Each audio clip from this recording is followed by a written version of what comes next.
Gaur, Eider Tapia eta Izea Urreta Bizkaia ditugu gurekin, biak 2022an egin zuten debuta bera taldearekin, baina gorenean. Tapiak denboraldi hasieran egin zuen eta Urreta Bizkaiak berriz, maiatza aldera. Azken hau gainera, Ligako eta Superkopako txapelduna izan da taldearekin. Tapiare junior selekziora deitua izan zen. Garaipen hauek guztiagatik, bi jokalariak 300 sarira nominatuak izan dira. Kaixo Eider eta... Kaixo, ondo. Bueno, Aizarekin hasiko gara. Aipatu dugu, otsailean hasi zinen entrenatzen berarekin, eta ja maiatzean, debuta egin zenuela. Nola izan zen, momentua, espero zenuen, nola joan zen dena? Egia esan ez nuen bat ere espero debuta. Hori, otsailean hasi nintzen entrenatzen, eta nik uste nahiko goiz izango zela maiatzan debutatzeko, orduan ez duen bat ere espero.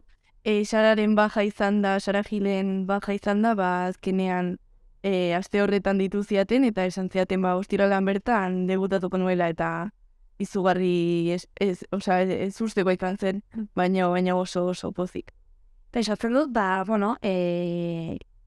bizi guztia ez, eskualdean aritzen eta horrelako erreferentzia den talde batean debuta egitea, garrantzizkoa zure oraingo eta etorkizunerako ere. Bai, izugarrizkoa ametsa da azkenean mundu guztiarentzat horrelako talde batean bukatzea, eta azkenean ni 8 urten aramatza eskualean jolasten, eta 8 urte hauetan ez dute horrelako esperientziarik bizi, eta azkenean ametsa bat izango balitz bezala hartuet, eta nire ametsa bete dudara esango nuke. Aipatu gu ere, taldearekin Ligako txapelduna izan zarela, eta Superkopako txapelduna ere. Nola bizi izan zenuen hori? Ligako txapelduna azkenean ni azkeneko 3 partiduak edo jolastu nituen lehen urtean, baina oso pozik azkenean beraiekin bizi ahal izan nuen festa hori. Eta Superkopa gainera nire urtebetetzan izan zen, eta izugarri izan zen. Azkeneko partiduan minutuak oso gogorak izan ziren, eta azkenean gol batengatik irabazi genuen, eta izugarrizko poza izan zen partidu hori irabaztea. Aldaketaren bat nabaritu duzu, maila zaldatzean, edo, berarekin entrenatzen astean, edo... Izugarria, azkenean normalean entrenatzen genuen 3 astean bigarren mailarekin, eta azkenean beraiekin entrenatzea ia 5 egun astean gehi partidu asteburuan, eta gero gimnasioa ere azkenean aldaketa nabari izan da, eta gainera udan hasi ginela denboralde aurre hori, gimnasioa hasi ginen, eta izugarrizko aldaketa izan da, bai fizikoki eta bai mentalki baita asko aldatu dugu gauza. Gainera, aipatu duzun bezala ordu niz eskaini behar zaio entrenamenduei eta prestatzeari, eta zuek ezakit ikasleak zarete, pentsatzen dut. Nola uztartzen duzu hori dena? Pentsatzen dut ez dela bat ere erraza ez, alde batetik ikasketak zuen kirola, baina ia profesionalki ez, aritzen zarete. Bai, nire kasuan ez unibertsitatean nago, magisteritza ikasten dut, eta uztartzea nahiko errexanen zait, azkenean goizetan eukitzen klasea, eta entrenamenduak normalean arratsaldean dira. Bai, gimnasia aldetikan goizean izaten dituzten entrenamenduak, eta azkenean ni goizketan ezin naiz joan, baina igual demoratxo bat daukadanean, joten naiz, arratsaldetan, baina, ez zait oso zailaen uztartzea. Eta zuri? Niri bastante zaila egin zaitu uztartzea, azkenean nagolako bigarren batxillergoan, eta pasa behar dudalako demorazko ikasten, eta azkenan entrenamenduak juteko eta demora hori guztia ez dakat ikasteko, eta azkenean notatzen da eta egin behar eta dibidez doble lana. Esport. Zure kasuan, demoraldi honetan egin zenuen debuta, egia da aurreko demoraldian hasi zinela entrenatzen berarekin dagoeneko, baina demoraldia maile hori da, eta irainean hasi zenuela egin zenuela debuta, ez? Zure kasuan nola izan zen, momentu hori? Ez no espero, porque espero duen pretemporada entabla astea entrenatzen, eta igual, pretemporadako partidua, baina, claro, astea ja hori mailan 17 urtekin debutatzen, ez no espero ezertako, eta disfrutatzen ditu minutua, eta oso ondo. Zuere, aipatu duen bezala, selekzioare selekzioaren deia jasotzen nuen, junior mailako selekzioaren deia. Nola izan zen hori? Jo, kategoria txikiagotan egon nintzen, baina, bueno, deitu zidaten, ez zidaten deitu, eta zeiza ondoren deitu zidaten azken orduan, eta, bueno, jo nintzen, eta gero, mundialerako zidaten deitu, eta orduan, ez nun espero ezertarako berriro deitzea juniorretan gainera da, absoluta, baino maila gutxiago, eta, jo, esperientzia oso polita izan zen, eta asko disfrutatu du. Han, pesatu dut biltzen dizuetela ez, denak elkarrekin, eta entrenamenduak egiten dituzte, eta txapelketak prestatu ez.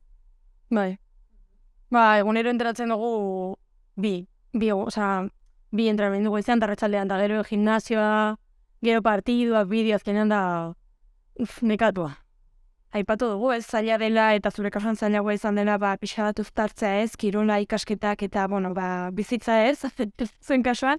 Eta hori ipatu behar bizuntza, ezkenean ikusten dena ez da noski entrenatzen duzuela eta partiduak jokatzen dituzuela, baina atzen lan haunik dago eta ez bakarrik orain bera zaudetela, baizik eta aurretik ere pentsatzen dut lan haunik egin duzuela, Bidasoako Harrobian aritu zarete orain artean, eta orain zaudeten lekuan egoteko, entzunetik pestaketa blitzez. Egia esan, hori ni adibidez 8 urten aramatza eskuelora jolasten eta hauetako 8-6 Bidasoan izan dira, eta esportzu handia egin behar izan dugu onera iristeko, eta baina hori azkenan esportzuarekin ikusten da dena lortu daiteken da, eta esportzu handia. Nire gutxi gora bera daramat 8 urte 7, eta azkenean 7-tik 6 edo 8-tik 7 Bidasoan, eta azkenean notatzen da. Aldatua, baina, ondo. Orain, maila gorenean aritzeko, Irunetik kanpo atera behar izan zarete, ez? Zuek Bidasoko Harrobian ez izarete, errandugun moduan, eta hor, erreferente gisa duzue lehen taldea, gizonezkoen den taldea, sogaligan irizten dena, baina emakumezko talderik ez maila horretan, orduan, zuen erreferente bera izan da. Hurbil dago, hementxe dugu, eta txiko talde moduan hartuko dugu, baina egia da, igual erreferente hori zuen irian falta dela, ez? Nola ikusten duzu hori zuek emakumeak izan da? Gainera hori izan da arrazoi nagusitako bat azkenean bera joatea, ni juveniletan bukatzean ez denukan ezer gehiago jarraitzeko, zegoen beste klub bat, baino nahi nuen mailan jokatu azkenean ez zegoen horrelako besteri. Eta azkenean hori Donostira joatea erabaki behar izan genuen, baino gustatuko litzaidake Irunen beste ohorezko maila bat, baina azkenean seniorretan haste eta pixkanaka goraka joatea, hori azkenean neska gehiago egoteko eta eskubaloia baita nesketan ikusteko, eta txikienak baita referente gizeukitzeko Bidasoako neskak, baina orain ez da posible. Ni egia da neukala aukera Bidasoan urte bat jarraitzeko, porque lehen urtean izan zen irazken urtea eta juvenil lehenengo, eta zikloa esate baterako bukatzen da juvenil bigarrenean, baina, klaro. Erabaki numera berara futea, porque azkenean aukera gehiago ematen zidaten, hori mailazko ekiparekin entrenatzeko eta azkenan Bidasoak ezian aukera hori ematen. Baina egia da asko lagundu diatela. Azkenean zuen etorkizunerako hobekien, aukera hobekiena, hautatu duzue, eta hori, noski hemen bera da. Erreferente tazteta ari garela, eripatu behar dugu, zuek biak Irunbarron sarira nominatuak izan zaretela, Irungo Udalak banatzen dituen sari batzuk dira, Irungo kirolarien artean. Eta, zuek nominatuak izan zarete Irunbarron sari horretara, eta hori hiritarrek bozkatzen dute ez, eta erabakitzen dute zein izanen den horren sariduna. Nola sentitu zarete berri hori jasotzean? Pentsatu dut, aipatu duguna, azkenean eskubaloian aritzen diren Irungo neskak, zuek erreferente gisa izanen zentuzte, eta, alde horretatik ere nominatuak izatea, da zuen izena entzutea, besotzen dut, poza ematen dizuela, edo nola sentitzen zarete? Niri, ez uste bararra bat uzian, eiderrek idalizian gainera nominazio hori, eta oso pozik, azkenean ikuste duzulako hiri batentzat garrantzitsu zarela edo zerbait izan zarela, eta zuk lortu dituzun gauzekin. Orduan azkenean zuretzat baita motivazioa da jarraitzeko, lanean jarraitzeko eta esfortzua egite jarraitzeko. Hori, azkenean, nik uste nuen ez da izan niz genuen espero, eta justo, ikusi eta bidali nion, eta azkenean, hori, ikusten duzu, azizaren irian, eta zure irian, zure jendea, azkenean, badakitela nozarela zu, eta badakitela zer egin duzu, eta azkenean, oso pozik. Mil esker, gurekin izateagatik, aizer bider, eta, zorionak nominazio honengatik, bai lortu dituzuen garaiperengatik, aurreratik izan da nominazioa ez, eta, esatzen dut etorkizun ona izan duzuela intzinetik, eta aukere hori opa dizuegu. Eskerrik asko.